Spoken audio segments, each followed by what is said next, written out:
fairly reasonable, by global standards very good, by our own standards fairly reasonable level of growth. And I'm sure as the impact of all these policies holds out, this certainly will be beneficial. I see no reason why there would be any adverse impact of the GST. The GST by itself should normally add to growth. Yeah. So one more, if I may say, just add to what the minister said on the erroneous premise. You see, the GST is, and Dr. Adya has said this before, that the incidence of the tax is going to come down. So it is like a tax cut, which will both reduce prices and increase consumption. So the analogy between demonetization and GST are, I think, completely off. We expect that there may be some teething implementation challenges of the GST, but the economic effect of a tax cut would be positive both to reduce inflation and to stimulate consumption. So that needs to be kept in mind. Yes, madam. So Supriya Shrinath from ET Now. Just when everybody thought that GST was a done deal, we have the West Bengal finance minister say it should be delayed and states should veto on that. So I just want to understand, is there any speculation or any thinking within the government to delay it? The GST decisions are all taken by consensus. And so far we have succeeded in maintaining that consensus. I can only share with you that at the Srinagar meeting of the GST Council, ministers from almost every state who spoke to me were absolutely clear about maintaining the 1st July date. And we are in a state of preparedness for the 1st of July. There is also a lot of clamor on hybrid cars, and should they be reviewed with your colleagues? I'll tell you, individual cases, you have a mechanism in the GST Council. The officials all meet, they discuss the existing rates, they try and fit in people as to the extent possible into the existing rates, and then the council takes up the matter for consideration and finally approves it. It's the council which takes the decision. Using media propaganda for getting the rates varied will not make any significant impact on the decisions of the council.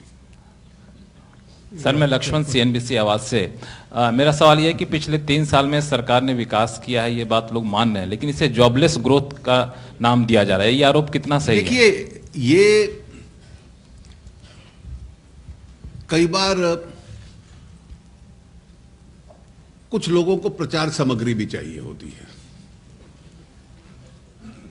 आरंभ में था कि incremental reforms हैं, big bang reforms नहीं है।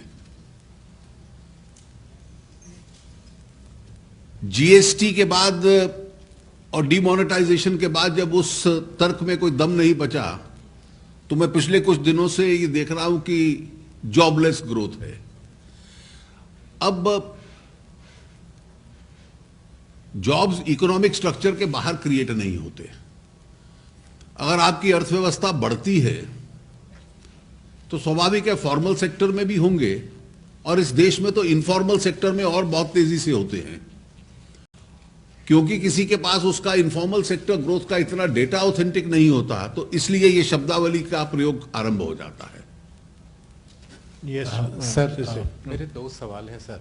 एक सवाल तो ये है कि जो कर्ज माफी की बात हुई थी, उत्तर प्रदेश सरकार ने ये ऐलान किया, लेकिन अभी तक उस पर अमल नहीं हो पाया और अब महाराष्ट्र में भी आंदोलन इस पे शुरू हो गया है। और मेरा दूसरा सवाल है सर कि एयर इंडिया के डिसइन्वेस्टमेंट को लेकर के क्या स्थिति है? देखिए, पहला जो आपका प्रश्न है मैं पहले भी स्पष्ट कर चुका हूं। एक व्यवस्था है फाइनेंस कमीशन की, जिसके तहत केंद्र राज्यों को डिवोल्यूशन देता है। उसके अतिरिक्त